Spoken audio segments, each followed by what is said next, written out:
Straight games, no filler. What's up, everybody? This is Mars Vindicator, and welcome to Status Quo, your home for gaming trends past and present. As always, you know the deal. I'm joined by Queasy Crayfish. That is right. And today we have, a great show. You know, I think you guys already knew that because you would be listening to it if it wasn't a great show. You know what I'm saying? So, first thing we're going to talk about is the breakup between Ariana Grande and Pete Davidson, how they're both dealing with that in the aftermath. Oh, isn't that crazy? It actually is kind of wild because she dumped him just because her ex-boyfriend died. But, you know, hey. This isn't Perez Hilton. So, now first, we're going to do some flake news, as usual. And then we're going to get into Red Dead Redemption 2. That's basically the only topic we're going to talk about today. And I'm saying that both sarcastically and truthfully. Red Dead Redemption has caused a lot of things to stir, started a lot of controversy. The gaming world is, people so divided. People love it, people hate it. It's kind of wild. So we're gonna talk about that, and then stemming off of that, we're gonna talk about a couple of the big things that surround that game that affects people's opinions of it. And those other three topics are open world games, gaming elitism, and just what makes a good game, right? So without further ado, we're going to get started first with flake news. Queasy Crayfish, are you ready? Yeah, I'm 100% ready. So let's 100% start that music. And here we go. So for the first one, this is a throwback to a topic we talked about like 2 weeks ago. But the trademark for Virtua Fighter Battle Genesis exists. Did you hear about that? No. So yeah, I have no idea what it is. I don't think anyone does. Battle Genesis. And apparently there's another news article that came out right after that. These both came out today as far as I know, where Sega said don't expect Virtua Fighter 6 anytime soon. God. Well, why?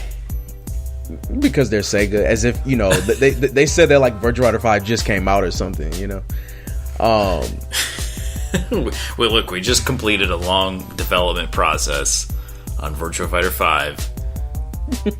Basically. Don't expect 6 anytime soon. And the cool thing about it, though, is that the Battle Genesis trademark, I guess, is for arcades. So, to me, that sounds like it will be some sort of offshoot game. As long as it's a fighting game, I don't care. So, a good fighting game, I should say. So, we will see, ladies and gentlemen. The next flake news topic here is technically two topics in one, two stories in one.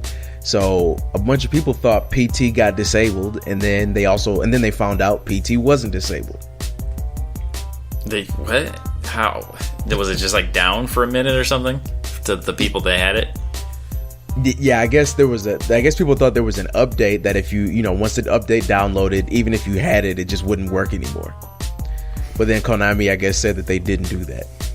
It's just such a weird situation with that game that like some people just have it and others, it's just gone forever. It's just like I've never seen anything like that before. It's like this weird anomaly. Well, it is. There have been some other cases though. That like all the Marvel vs. games on the PS3 are like that. Yeah, like, you have it. You can play it. If you don't, it's toast. Yeah, well, kind of. Because, the difference with those is that if you bought it, you can still re-download it. If you delete it or something. PT, you just can't. Yeah, like it has to be that same one on the system. So, yeah, that's true. That is true.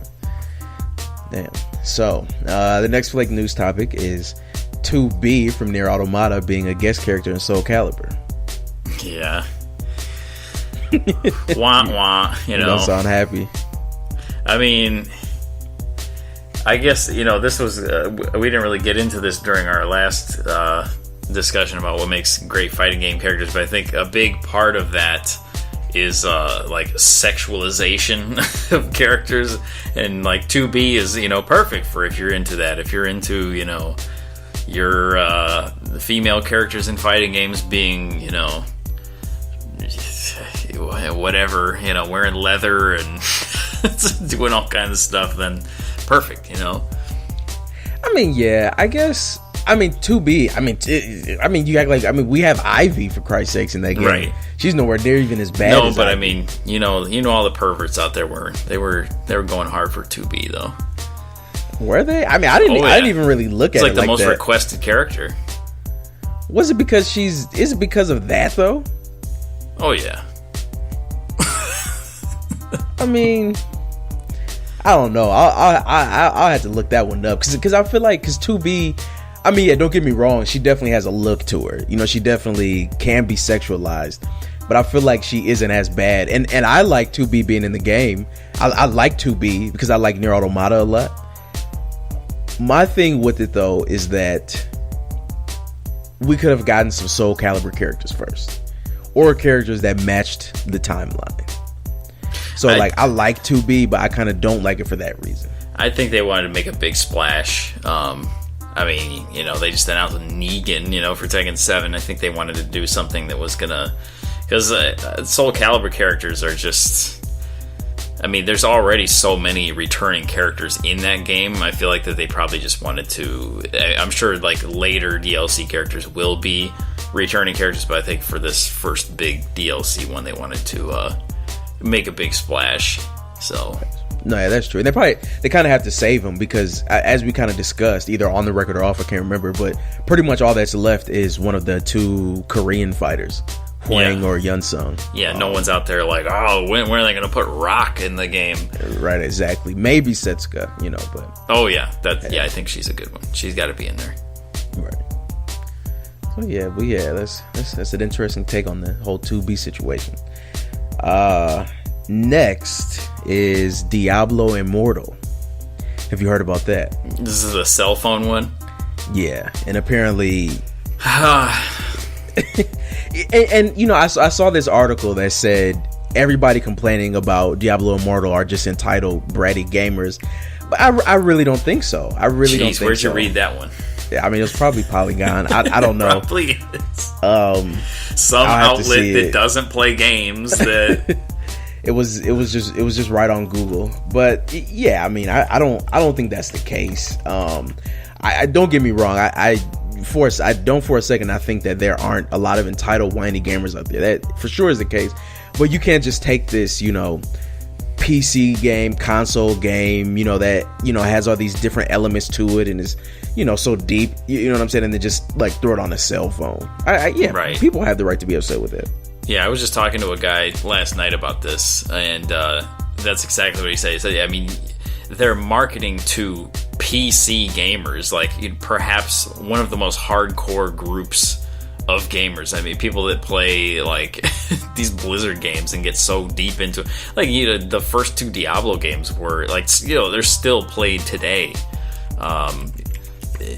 and just Diablo 3 was, I mean, like a huge streaming game. I mean, it's just, I don't know, like you're taking something that was, you know, hotkeys and you know, all kinds of advanced maneuvers and magic and, you know, deep systems, and turning it into this, you know, boiled down cell phone game. Of course they're going to say, well, no, we're not sacrificing depth and blah blah blah, but I mean, they are. It's just like the Command and Conquer thing all over again, where it's like, oh, let's take this legendary beloved franchise and just put it on a cell phone and some, you know, cash grab name recognition thing, piss everyone off. See, I personally, I think Elder Scrolls did it best.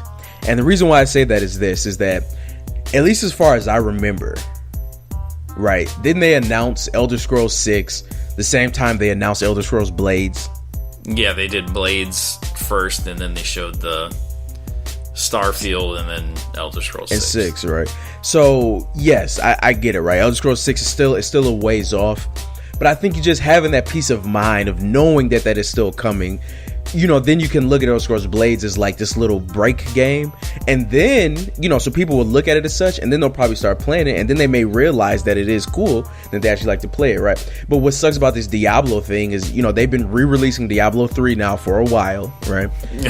It just like they just put it on the Switch, and now like the next big thing they announced is a mobile game. Of course, they're gonna be pissed off. Like, where's Diablo 4? You know. Well, and I even read that Blizzard had to come out and clarify, like, yes, we are working on other Diablo titles. You know, blah blah. It's like, so that's all they had to do was like show something, a Diablo 4, or just show like a a title screen or something, and boom, everyone would have been like, all right, now I'm down for this game. Same thing with Command and Conquer. Once again, if they had said, Command and Conquer, Tiberian Rebirth was coming out or something like that, and then everyone would be probably okay with the cell phone game.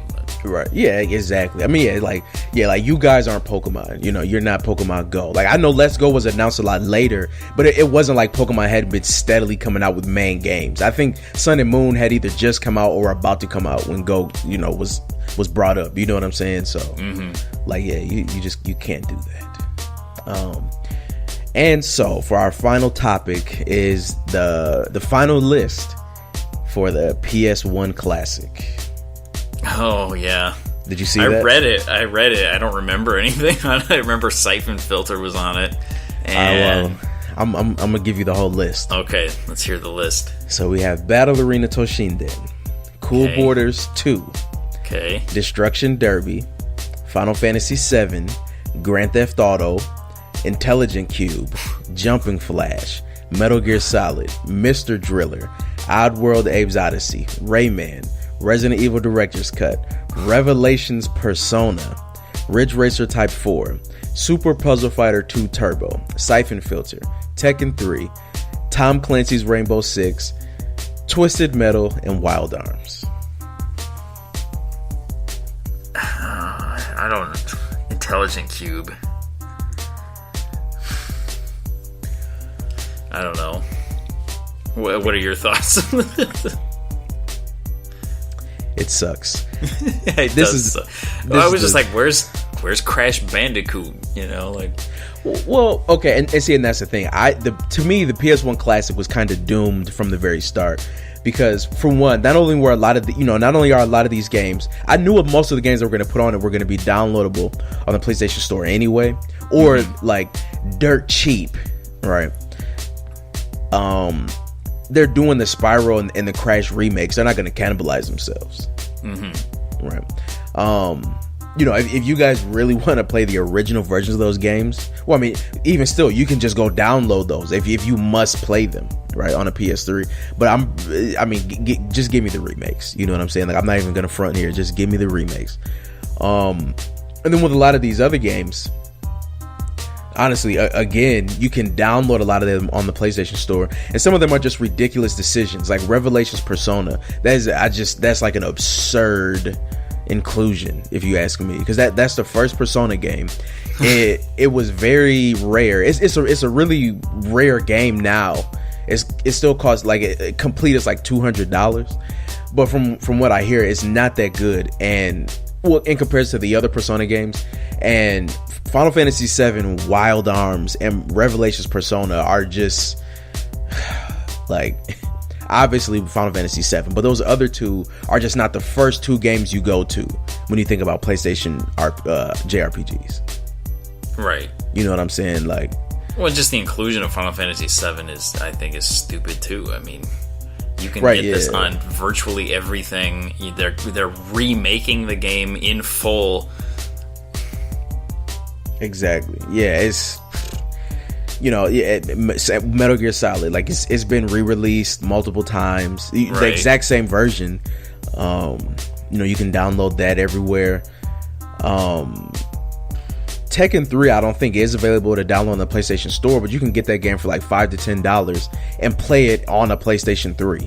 Right, because that's kind of the big thing that people are missing, is that even if these games are not, even if you can't download them on a PlayStation 3, you can still buy them and play them on a PlayStation 3 with like the built-in PS3 memory card and everything. Yeah, with a DualShock controller, with HDMI, and play Blu-rays on the same system and watch Netflix on it. Right, so yeah, it's just not quite like I mean, Wii U's and Switches can't play physical SNES games. So, I don't know. I think this thing was doomed from the very start. I mean, yeah, it was a weird list, and I'm hoping, if Nintendo 64 Classic is next, that it's a little bit cooler. Oh yeah, I mean it will be. It's Nintendo, and it's just gonna work that way. But it won't have the rare games, unfortunately. So yeah, that's from the lost episode, isn't it?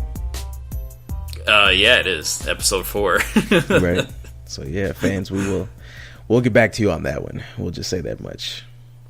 So without further ado, we will get started on the actual topic. So first, let's talk about the newest, greatest game of all time, Red Dead Redemption 2. Haven't heard of it.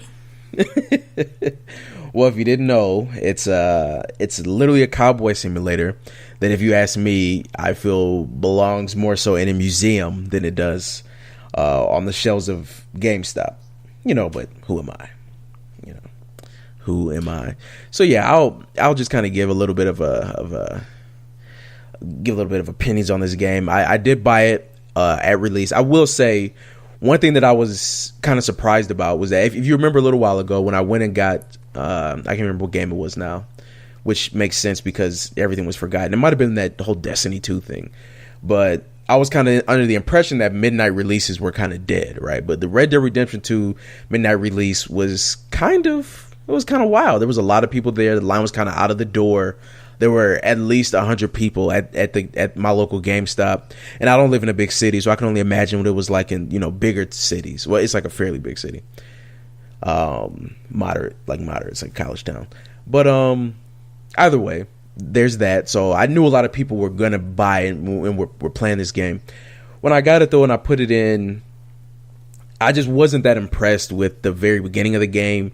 You're kind of, the characters to me feels kind of bogged down. You're in this snowy environment, and even then you get the sense that it's kind of a huge environment, right? Like huge, right, with a Y, like Donald Trump says.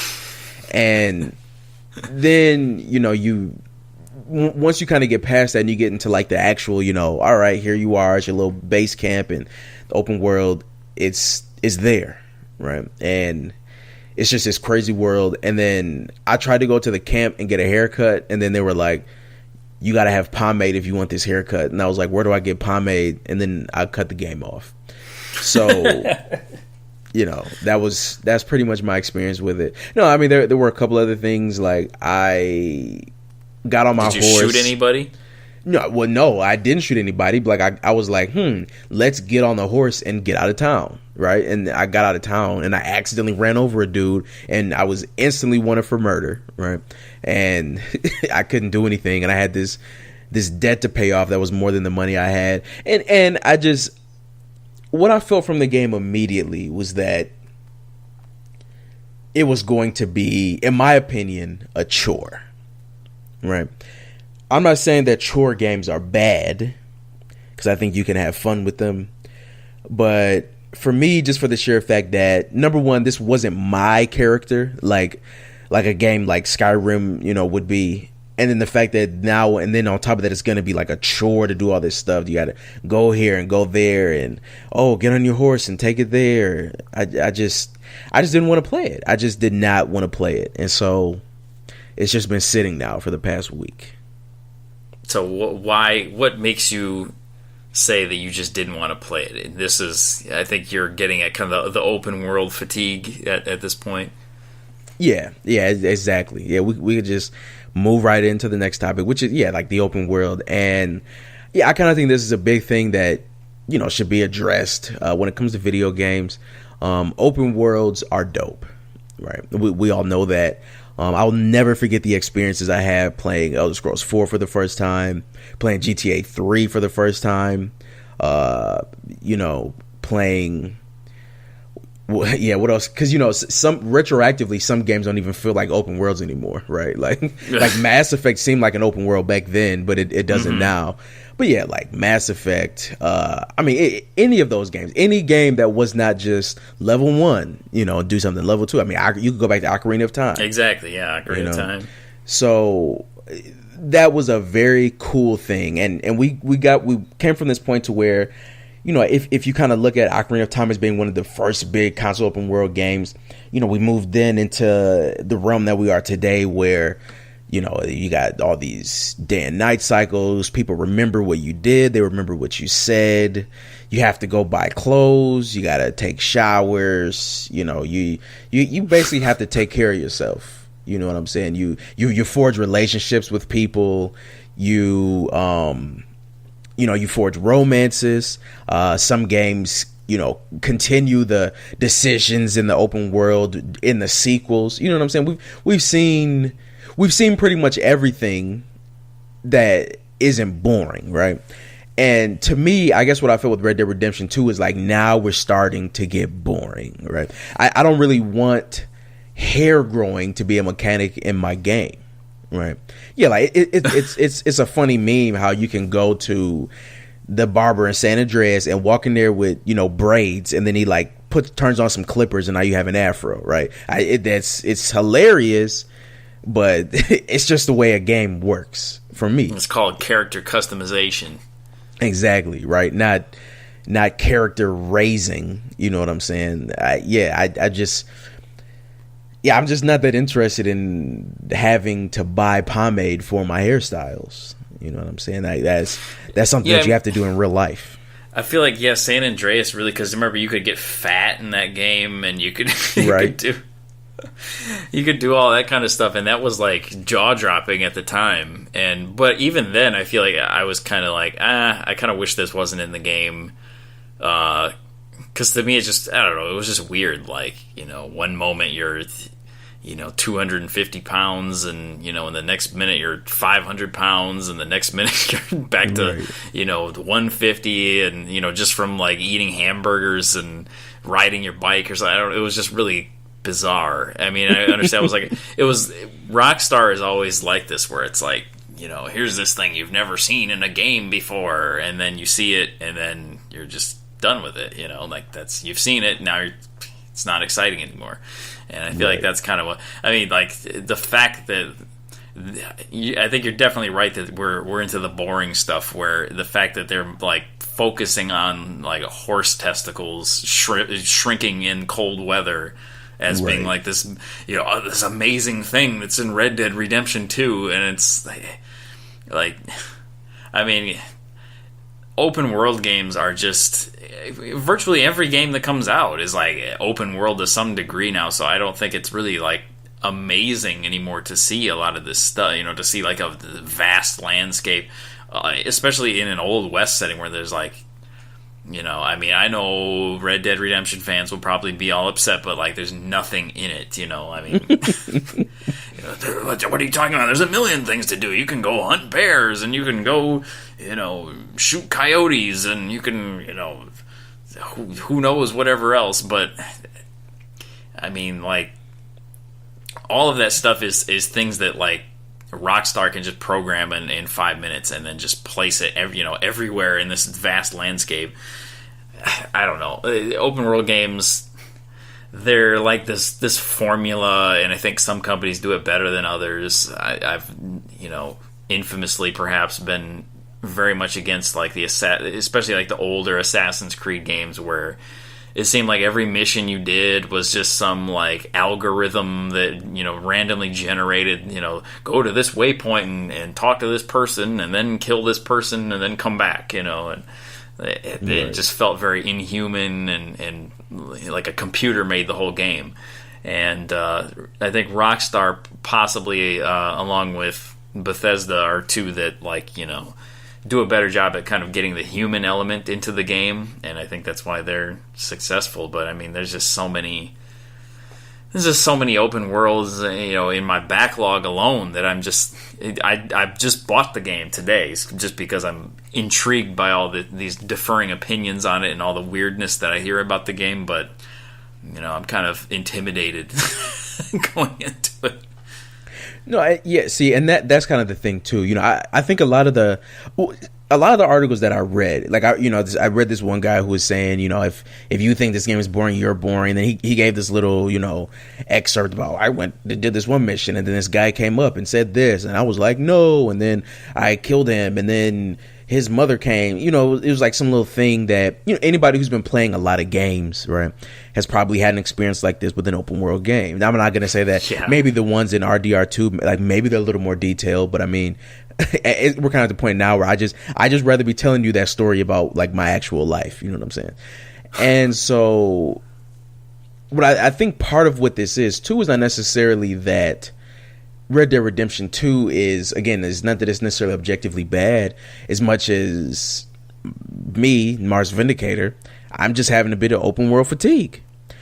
You know, I mean, like, you know, when I think back to, you know, when I think about a lot of the games that, you know, I want to go back to, all I can think about is, okay, I got to get into this world, and there's going to be all these different characters. I'm going to have to go through this lengthy intro part, and then I'm going to have to, you know, go through all these things, and there's going to be like the turnaround point, and there's like, you know, 80 skills to develop, and there'll be a bunch of skill trees, and it honestly, it just makes me not want to play the game. And I was just talking to Queasy Crayfish just before this about LA Noire, a game that if you want to make it as linear as Mario Brothers, you can do that. You can literally just kind of play the game case to case, and you literally pretty much have to do nothing in the open world. And that's kind of what made that game very fun to me, because, you know, we'll get into this later when we talk about what makes a good game, but, you know, I'm just able to play it and do just the parts that I like, and then still feel like I basically completed the game, you know. And yeah, and there's no intimidation factor there. You know, when I cut the game on, I know exactly what I'm doing. There's none of that feeling, because I've experienced this in a lot of open world games where you just kind of turn it on and you look at your quest log and there's 30 things to do, and then you look at your crafting log and there's 80 things to make, and then you look at your blacksmith log and there's, you know, 50 things to get smithed, and then you're like I don't even know what to do, you know, like I don't even know what to do.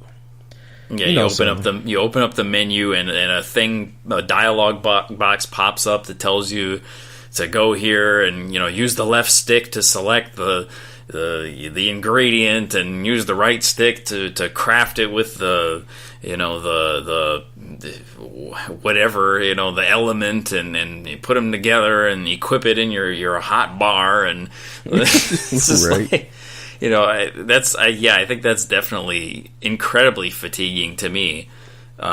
Is, you know, having to learn these elaborate menus and elaborate. I mean, because back in the day, you paused the game and it just froze the screen, like that was, you know, or right. You know, some little menu would pop up that was, you know, quit or save or whatever. Right. But yeah, now I mean, you pause the game. You know, like Witcher 3, it was like you pause the game and go in there, and it's like this, you know, this elaborate crafting menu, and what? You know. And that's sub that. Menus and yeah, like sometimes there's a whole different menu for like the pause button and like the touchpad right. button. You know what I'm saying? Like I be getting confused with which one is which. You know. Yeah, exactly. And you know, on top of that, I mean, just learning, you know, some new control scheme, and you know, I appreciated playing Yakuza Kiwami and just how like straightforward a lot of that stuff is. Yeah, exactly. Like, you know, like the fights are very much like separated from just like the running around, and the cutscenes are kind of short, and you know the menus easy to do, and it's just it's just like it was very refreshing and well made compared to, you know, loading up the latest and greatest AAA game, and there's, you know, a billion waypoints on your map, and you know, go here, go there, talk to this person, talk to that person, you know, and of course they all have different names that you'll forget instantly, and it's just no. You see, and I think like that right there is another big part. You know, again, you know, this is Status Quo. We talk about games here, but I do just want to mention, you know, I think even just the whole idea of nerd culture, I think has had an effect on this as well, because, you know, first of all, there's like 5 AAA open world games out at a time. And then there's like 30 Netflix shows, you know what I'm saying? 27 of which are Marvel. And then you got Hulu shows, and then you got like connecting movie series, and then you got, you know, brand new Marvel relaunching new comic books every 6 weeks. You know what I'm saying? And it's I'm literally having like nerd fatigue. You know what I'm saying? It's not even like just games, you know. Because I found myself being less interested in some Netflix shows, less interested in a lot of things. I just think that there's like too much, and games are definitely a part of that, especially because of a lot of the investment that you have to put into games. Every like it's like a new, and we even accepted it for a while. Like, a great feature of a game was like just 200 hours. And Yeah, exactly. I'm kind of to the point now where like that's like a bad point. You know what I'm saying? I'm like, no. Like, where my 10-hour games at? You know what I'm saying? I can, beat it in the weekend, enjoy myself, have a beer. You know what I'm saying? Somebody can watch me. Yeah, it just, man. So, we're definitely going to come back to some of these points and talk about them a little bit more, because there's probably, I think there's some things left open here that we're going to discuss a little bit more when we talk about what makes a good game. But before we do that, because that can go anywhere, I want to talk a little bit about gaming elitism, because I think that is another reason why people are liking this game, is because Red Dead Redemption 2 is like the Yeezy of sneakers, you know what I'm saying? Or it's like the Maserati of cars, right? It's like this totally, kind of, it's so far removed from like the practical application of the actual thing, right? Like, because for me personally, I don't even think this game has like a real deep meta or anything, right? It's just like this, because people have even called it like a cowboy simulator, right? And a lot of what I've seen is, you have to take your time with this game. There's not going to be a bunch of action and shootouts. You got to take a walk in the forest, you know what I'm saying? And yeah, like, I like playing Streets of Rage and then leaving my house and taking a walk in the forest. And this isn't one of those like, I'm not a fat nerd and sit on my ass. It's just like, it's just for real. You know what I'm saying? Like, I like doing things I can't do in real life in games, right? And that's kind of what Red Dead Redemption 2 I think kind of misses, is that it just does too much try to create this real life. But then because it does that, people kind of see it as this elite thing, right? And so I think a lot of people who like this game, I think, are liking it because of the hype, and liking it because it's this is the epitome of game design, and it's like I'll play Tetris. Well, I mean, you shared that. Well, was it that, or did I share it with you? I don't know. There was that Polygon article. No, I think I sent it to you, where they're saying like this game is a criticism of the power fantasy in right. in games, and the whole article is written as if like, oh, isn't this so profound, and this game does this wonderful thing, and it's criticizing even previous Rockstar games by being the way it is. And I'm just thinking like, but I mean, to what end? I mean, like, if you're going to sit up here and say that's a good thing, that it's criticizing the power fantasy, well, let's remove power fantasy from games.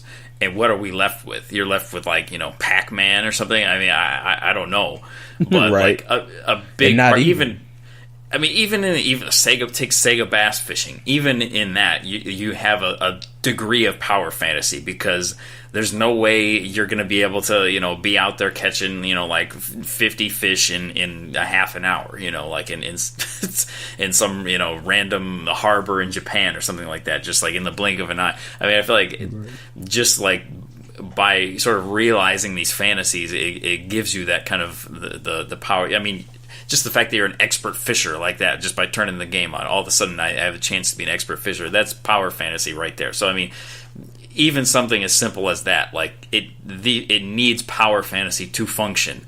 So what's the point of criticizing that? And especially when Red Dead Redemption 2 clearly still contains lots of power fantasy in it. Like, so I think just that there's a lot of people out there that see a game like this that will go against the grain, perhaps in some way, shape, or form, and it's trying to be different, or trying to purposely, I've heard it's purposely tries to, bog you down and make your character weak, and, you die very quickly, and you get injured quickly, and you run slowly, and, you name it.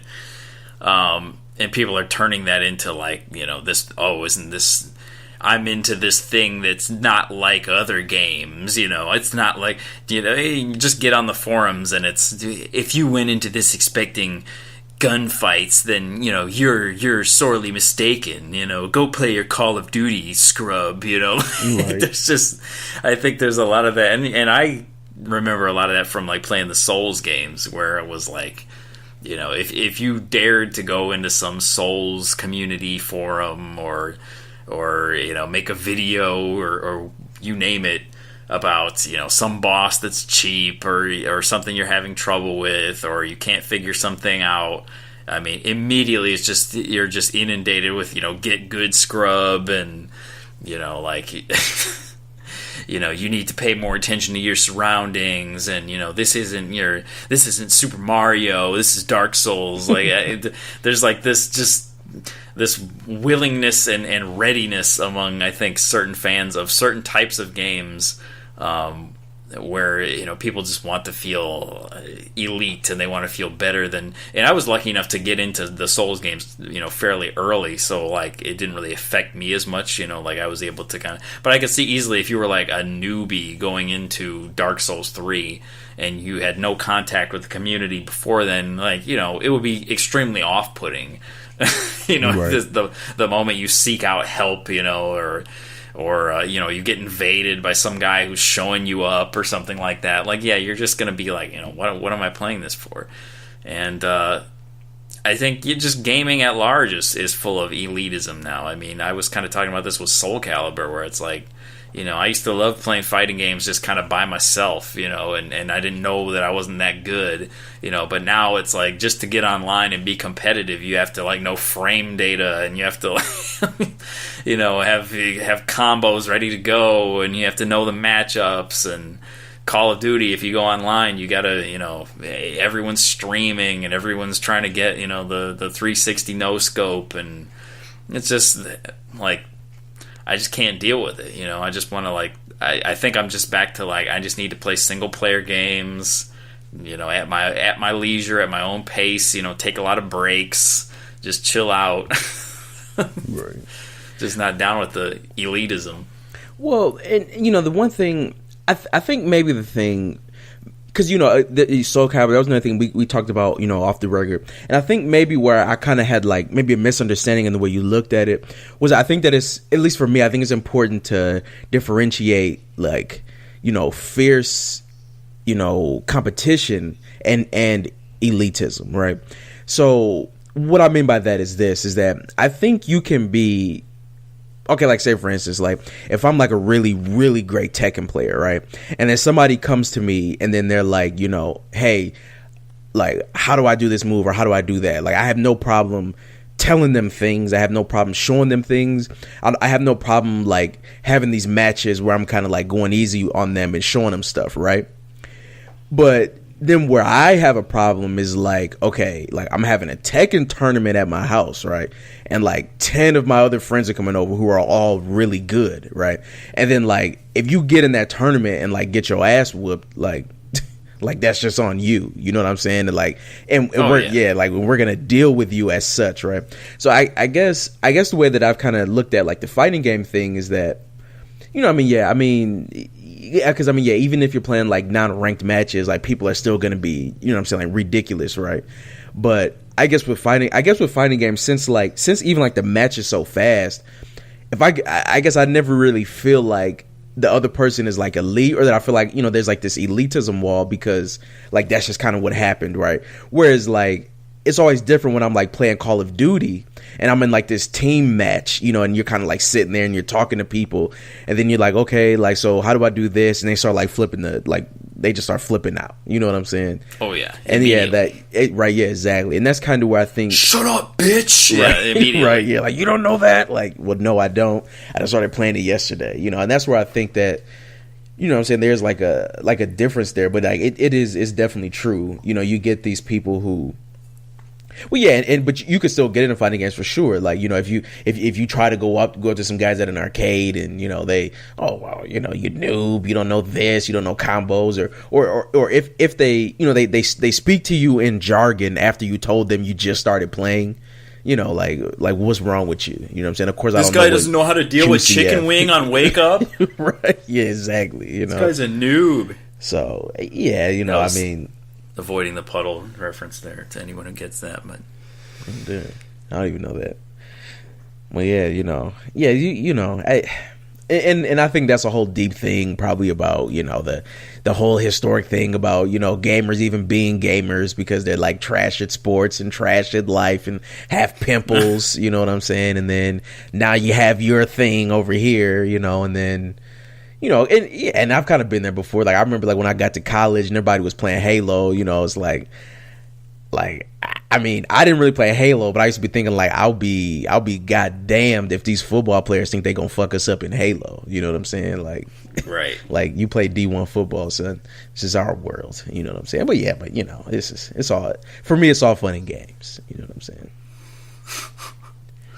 Yeah, it's all fun and games till someone, has to deal with chicken wing on Wake Up. I don't know. And then it's, and that's when the guns start shooting. Well, now we're at the final topic here. And this is I've kind of been itching to talk about this ever since we got into this whole thing. Because not only do I think it's important in terms of this topic, talking about Red Dead Redemption, I just think it's important in general. Actually, I don't think me and Queez have even really talked about this, so I'm actually really interested in hearing what he thinks makes a good game, versus what I may think. And then, and I think it's good, for you guys to hear it, to learn a little bit more about your hosts, you know what I'm saying, because you love us so much. So I'll actually start this off by talking about some things that Queezy has said, right? We kind of talked about like Red Dead and how, it has all these things, right? Like, hair growing and all this stuff, right? But then at the same time, you'll hear us, especially Queezy, right? Speak, infinite praises about something like Shenmue, right? Where, you have to wake up and it sends you home and all this stuff, right? So I guess maybe people may be wondering like, well, how can you like criticize that, but then like that? And for me, I don't know about Queezy, but I'll say like for me, I think what I got out of Shenmue was, even though it's still a bit unclear. It's not, it's not quite like, Tekken 3 or anything, but to me, that game still kind of had a very clear meta and a very like straightforward objective, right? Like, it may have had you waking up, it may have had you going to work, but there wasn't like this crazy overworld map. You know what I'm saying? There wasn't this extremely large, connecting tree of characters. Things were kind of straightforward, and even like the fighting, you don't really do it that much, but you kind of sense that is there, and then kind of the meta of the game kind of becomes like talking to the right people, right? And you just kind of do that, and if you like do that right, then you'll end up beating the game. And it's like we discussed, even if you like spend like if you have no idea about the game, it'll probably take you like 20 or 30 hours, but if you know it, you can probably do it in 12, right? So despite having all of those kind of real world quote unquote boring things, I think what helps to make that game a good game is, I think one of my main points here is that the goals and the objectives are still very straightforward, and there's not that many of them. So, Queezy, what's your take there?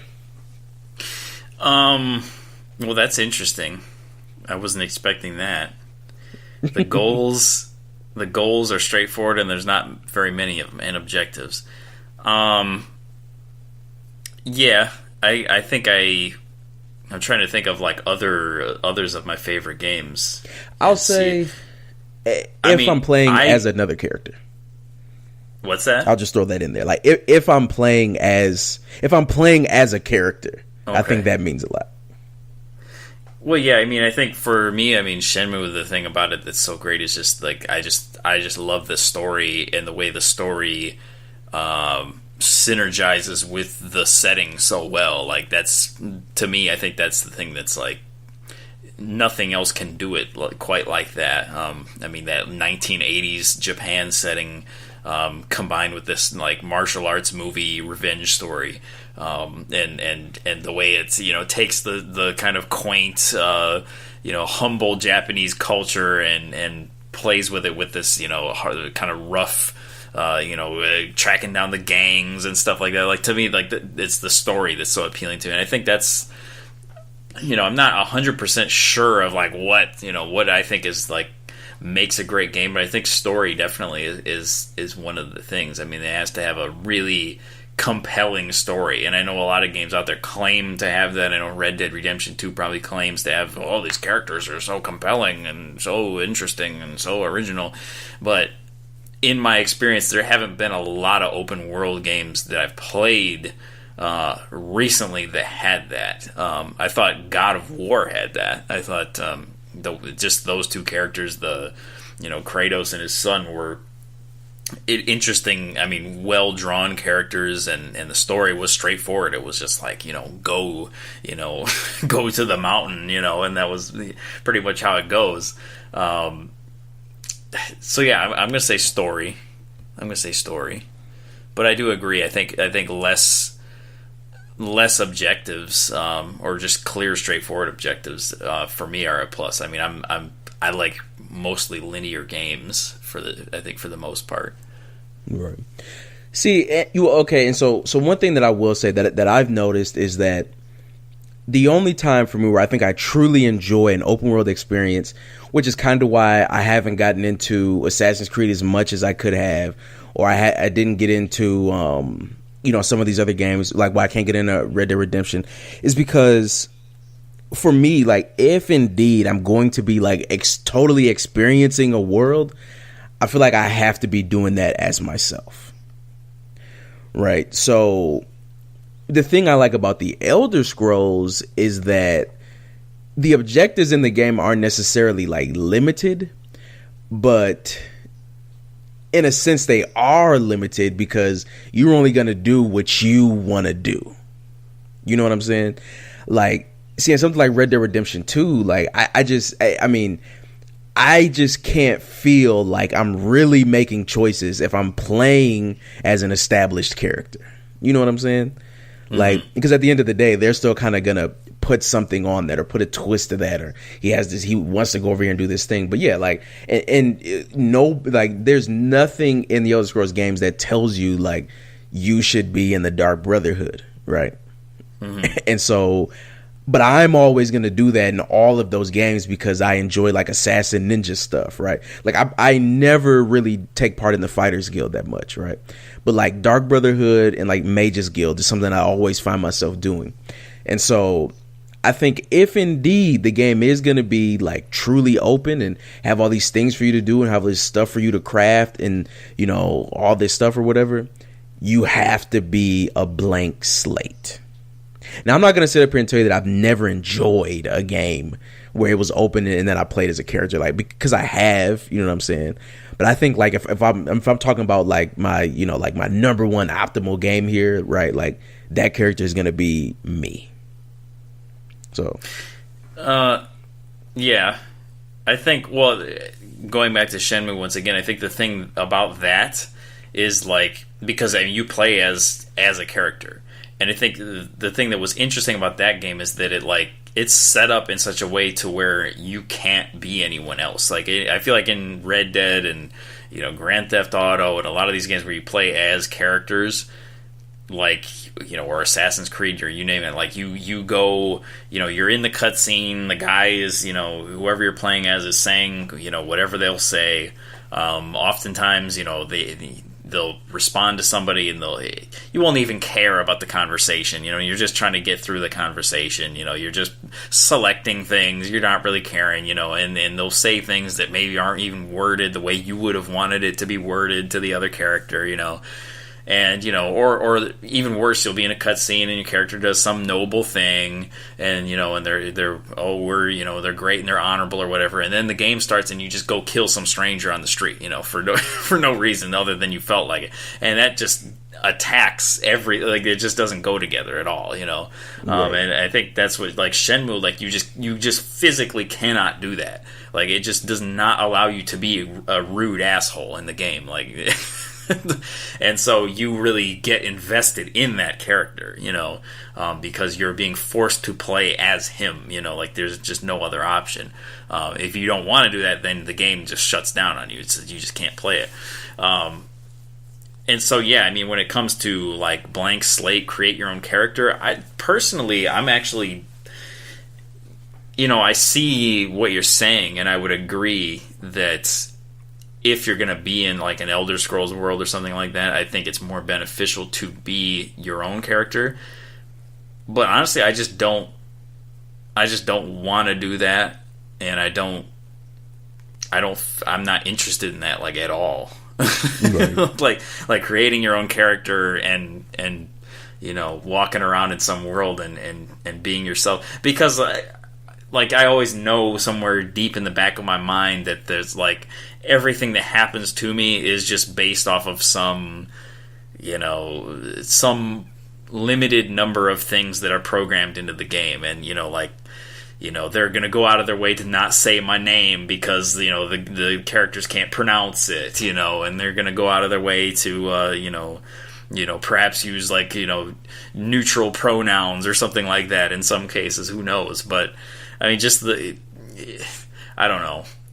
I just don't like that kind of like the game's just kind of fitting you into it, and it just feels phony to me. So I don't like it.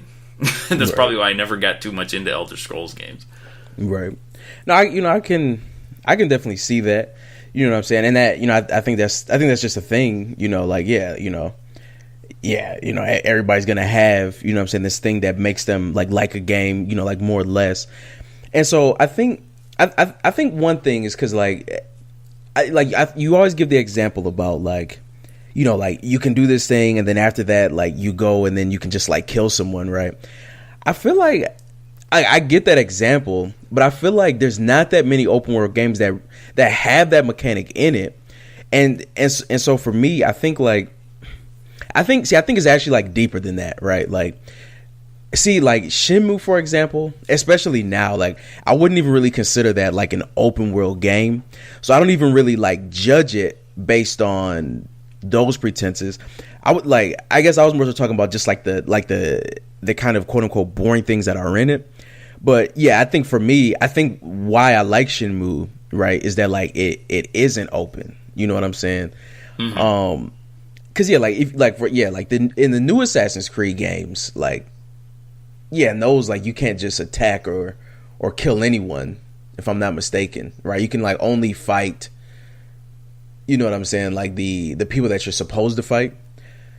But where those games kind of lose me is that, yeah, like, you decide to like partake in this, side mission or do this side thing, and you're still doing it as that person, right? Because I mean, yeah, I think like the killing thing, I think is one thing, but I think it's just sometimes it's there and it's not there. But it's like, yeah, it's like you take this guy in this game and he's like this big brute, like outlaw dude, and then you go in the forest and you just start like picking berries. You know what I'm saying? Like, yeah, like that's it's like the same thing, but yeah, like it's all of those things, right? Like it just feels different. It just feels weird. Like, you're this character who's kind of like, very timid and stuff, and then you just all of a sudden decide to go explore a whole cave by yourself, right?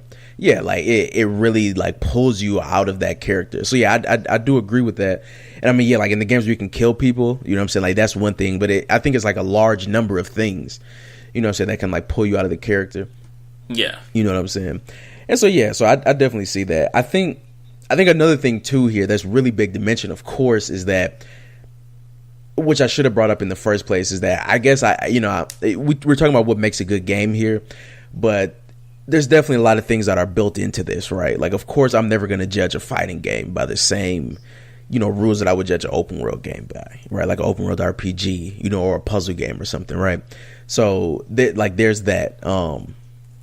But what I will say is that when we talk about other games, which is something that kind of came up with Red Dead Redemption 2, is that what I didn't get a sense of in that game was a meta, right? Like I didn't get a sense of this kind of recurring thing that was supposed to keep happening in order for you to progress through the game, right? Now, I guess you could technically say that the Elder Scrolls doesn't have that, right? I mean, it has its kind of combat, but the combat is so like weird and open and loose that it doesn't really like feel like that. But again, I think the Elder Scrolls just sits well with me because it's this whole, like it's definitely within the limits of the developers, but it's this whole experience that I 100% for the most part create, right? But when you talk about other games, like you talk about like The Witcher, or even when I did play and enjoyed a bit of the new Assassin's Creed games, what you got out of those games was this great meta. Same thing with Spider-Man, right? Like it had this combat system that you felt you were just gonna keep getting better at it, or keep doing, or keep leveling up. And then you talk about something like Dark Souls, where that's pretty much just all meta, right? Like you get that battle system, and then you just understand from the very start, like, if I get good at doing this, I'll be good at this game, right? And then on top of that too, it makes that thing a game, right? Like there's this clear objective, there's this clear way to get good at it. You can even you can compete with others, even if it's not direct. You can have time trials or whatever. And that was another thing that I felt that I wasn't getting out of Red Dead Redemption. And so that I think is like another big part, because like for example, like when I would share Elder Scrolls stories, like with my friends and stuff, like again, like of course it's true, like it's all like within the bounds of the developers, but to me, like the stories just felt more worth telling because like on top of these being experiences that other people weren't going to experience, like they just 100% didn't experience it. They probably had a different character with a different skill set, like just a different everything. But it just feels weird to me to like talk to somebody else about the experiences that I had in Red Dead Redemption 2, because it's like it's the same character with the same dude. Like you know what I'm saying? Like to me, that just feels weird. So it's like if the game is gonna be like that, for me, it has to be like there has to be a clear meta in it. Man, I feel like this is an enormous topic, and we're just like, it is nibbling around the edges. Well, because I mean, we're kind of basing it right now in like open world, is how to satisfy yourself in an open world game, or what things that we like or don't like in them.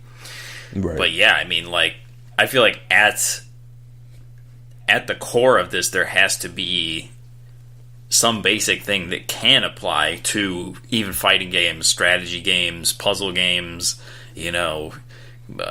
farming simulator, you name it. It's definitely meta. Like, and that's like for me, it's meta, but there's an exclusion there in open world games where I can make the character. And okay. I guess you could say like every game has meta, but then I feel like that's not even like that's not even like rooted down enough though. Like it's got to be even simpler than that. Like at the core essence of it, like what makes a good game? Like, I mean, yeah, because a meta could be, like you said, in it could be in Shenmue opening drawers and talking to people, or it can be in Dark Souls, like deep combat system, or it can be. I'm looking at, I have this empty box of Deadlock 2 Shrine Wars on my desk here that I'm looking at, and I'm like, what's the meta in that game? It's like, building colonies and, taking over territories and stuff. Like, I mean, there's just, the meta could be so many things, and it could, by existence alone doesn't really solve anything. I mean, it has to be either good or bad, and what's good or what's bad could vary depending on the genre as well. Well, I guess for me, the reason why I say like meta is because, so I guess if we're talking about like what makes a good game, like if we're talking about it objectively, right, then I guess I could like say a couple more things about that. But then when you talk about it like subjectively, right, like what makes a good game for Mars Vindicator, I feel like it basically just has to be like a meta that I enjoy, right? Or a meta that I enjoy surrounded by other things that I enjoy, right? Because like I think that like God of War 1 on the PS2 has a great meta, but this is the reason why I always use that example, is because I never played that game, and I never will play that game because I just don't like the setting. You know what I'm saying? And so like I don't think it's a bad game, but it's not anywhere near in Mars Vindicator's top 10, top 20, top it's not even in my top 100 PS2 games. You know what I'm saying? And like again, like I get that God of War is like a PS2 classic, right? But I'm just saying for me personally, right? So top 100 might have been pushing it, but you know what I'm saying? Yeah. It is the PS2 though. But yeah, well, yeah, it's I like mean, subjectively, that's really the only way to look at it. I mean, objectively, right. or you could say like fun, right? Yeah. So subjectively, I think, we have to break it down to what makes the meta good, what makes the setting good, what makes the story good, what makes the characters good, what makes, or if the game doesn't have setting or characters, if it's just Yeah, because like I was about to say, Pong is the shit. You know what I'm saying? And right. I kind of like it because of that. Like it's very straightforward. So yeah, I think. Well, okay, gaming. Let's say gaming in the modern era, then. Right. Yeah. So I feel like once you get into like, Galaga and Galaxian and all, Pole Position and all of those, the Namco Museum games and stuff, it just becomes so much more. You almost have to break it down to just like, is it fun?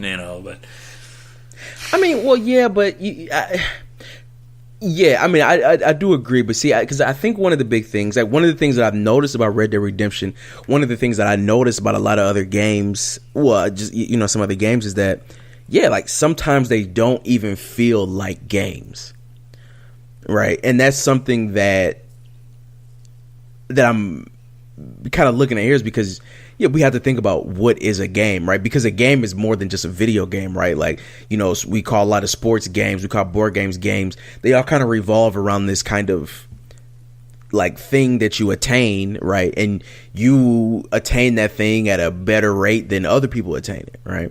Quicker or faster or better or whatever. And so I guess for me, that's just kind of one of the things about Red Dead Redemption that I've just kind of been noticing that I'm not that big of a fan of, and even just some other open world games in general, because those games may have like metas, but I don't know. That's why I like fighting games, right? Because it's a game. Yeah, like and it's inescapably a game. Yeah. Exactly, like nothing more, nothing less. And I think that's why I like Dark Souls, because it's the same thing. Like. You've never beaten a Souls game, so there's something about that you don't like. You've never even really gotten very far in one, and they're hard. It's not that I don't. With those games, it's not that I don't like it. I just kind of get like fatigued. Like it's kind of just you get tired of playing them. But I think what I do like about those games, like for example, is like if I watch you play that game, I can just automatically tell if you're better than me or not, right? But like if I watch you play like Assassin's Creed Odyssey, because what does it even mean to be better at it? You know what that's I'm saying? Very true. And so I guess for me, there's kind of this thing where I guess I kind of like the idea of someone being better at a game than someone else. And it doesn't apply to every game that I like, but I think it does kind of apply to a lot of them. Because to me, that even kind of, one of the things I used to always want to do, and like when I used to play like old JRPGs, was like I wish that there was like a mode in like Final Fantasy IX where you could like put together your party and then fight against someone else's party, right? I used to thought that would have been so cool, because of that very reason. And so I do like those games, but there's that, and I think I would try to manipulate those games to try to make it feel that way, because I always try to like play that stuff under leveled, right? So it's like I know you could beat that that boss on disc 2 at level 50, you know what I'm saying? Like, but can you beat it at level 20? You know what I'm saying? Mm-hmm. Like I think there's like there's that, and in those games, like that level and that stuff kind of like really matters, you know. Whereas like I feel like in a lot of the newer games, like the whole leveling up mechanic is, you know, it's just like there, you know, like, oh, now you're level 4, like, you know, like, and it's like like of course now you're better, right? But I don't know. No, I agree. I think it's weird because like I agree with that, and I feel the same way. Like I like that. Like that's the reason I played God of War on, you know, one of the harder settings, and that's the reason why I like the Souls games and stuff like that, and the reason I like to watch like speed runs of them. And you know, it's the idea that like you can be really really good at this, or you can be a scrub at this. Even in like Elder Scrolls, I feel like has that, because you know you can tell the difference between someone that's just like swinging their sword willy nilly and someone who's like, you know, got magic in one hand and the sword in the other, and you know they're switching stuff out, and like, you know, clearly there's a degree of skill to be attained in that isn't present in, you know, Assassin's Creed necessarily. You know, I mean, maybe some people can beat the game really fast, or you know, they don't get hit one time or whatever, but it's not as obvious as someone, you know, doing a soul level 1 run in Dark Souls or something like that. But at the same time, I'm like, okay, so I like that, and I agree with all that, but then, like, you know, why is Shenmue my favorite game? Because you're not going to be able to, if you watch someone play Shenmue, you're not going to be able to tell if they're good. Right. Like, there's nothing to be good at, really. It's just, like, are you engaging with the story or not? Well, yeah, you know, and again, too, like, I think that yeah, like, somewhere, like, the same way we looked at Shenmue, I mean, there's a whole lot of different factors with Shenmue versus Red Dead Redemption 2. But there's probably some 9-year-olds who are about to play Red Dead Redemption 2, and it's going to be the most groundbreaking thing. It's going to become their most favorite game, and it's going to have all this, you know, mysticism to it because of all the little things that you could do. I think a lot of what differentiates Shenmue to Red Dead Redemption 2 is, I mean, yeah, it's definitely shorter. It's definitely more straightforward. But honestly, I think it's just the time period in which it came out. Because I think if you were to really compare the two games, you know, and like take the level of technology and the time period into account that they came out, in a way they're quite similar, I feel like. Yeah, Shenmue was the most expensive game ever released at the time. You know, yeah, and it, you know, it was polarizing back then for the same reason. A lot of people thought it was boring, or, you know, thought it didn't have all this stuff. And because I remember, like, on G4, like on that show Filter, I remember it being on both, like, it was like on the list of worst games of all time, and also on the list of best Dreamcast games of all time. So that was really kind of strange, you know. Yeah, like, a lot of people thought it was bad, like, because of that. So yeah, it's actually funny that we even ended up talking about Shenmue and Red Dead Redemption 2, because the more I kind of look at it, I kind of think that they are the same. Well, maybe I'll love Red Dead Redemption 2 then. Well, maybe. I think one of the big differences, though, too, that you can kind of look at like objectively, is that, you know, what did you play before Shenmue? Like, Ocarina of Time, like, that was it. Yeah. You know what I'm saying? That was the best game, yeah. Yeah, and that, well, but more importantly, I mean, like, there were no other open experiences. No, you know what I'm saying? Really. And it was like, if you turned off Shenmue to play like another game, it was going to be, you know, Sonic Adventure, you know what I'm saying? Or, you know, yeah, Sega Bass Fishing. Not like, it wasn't like you were going to switch from RDR2 to Assassin's Creed Odyssey to God of War to like Fallout or Fallout 76, and then play Far Cry 5. Like, you know what I'm saying? Like, it wasn't like 80 open world games out that year. So yeah, it's actually quite deep, but yeah, we're definitely have to come back to this one. Oh yeah, most definitely. I think at the end of all this, so I think just one of the things that it really made me realize at the end of the day is that, you know, I think I just reached that point where I can just very clearly see that length of time in a game and amount of quote unquote things you can do in a game does not equate it being good, right? Absolutely. Or aren't always great points. And then sometimes simple is just great. It was not that I didn't know that, but yeah, I mean, look at Octopath Traveler. Right? Yeah, exactly. Look at Donkey Kong Tropical Freeze, or any of those like. Right. So yeah, it's it's been quite the experience having Soul Calibur and then Red Dead Redemption come out at the same time, and then really think about like which one you want to play. Because it's just so different in terms of scope. So, ladies and gentlemen, this has been Status Quo. We got very deep here today. We're definitely going to come back to some of these topics in the future and have some more great conversations about games. Queasy, do you have anything else to add to this before we get out of here? No. I mean, I hope Red Dead is done copying. It's probably not. Told me it'd take about 90 hours, I think. So sounds about right. We'll probably start playing on Thursday. Yeah, sounds good. Well, this has been Status Quo, and we are out of here. All right, see ya.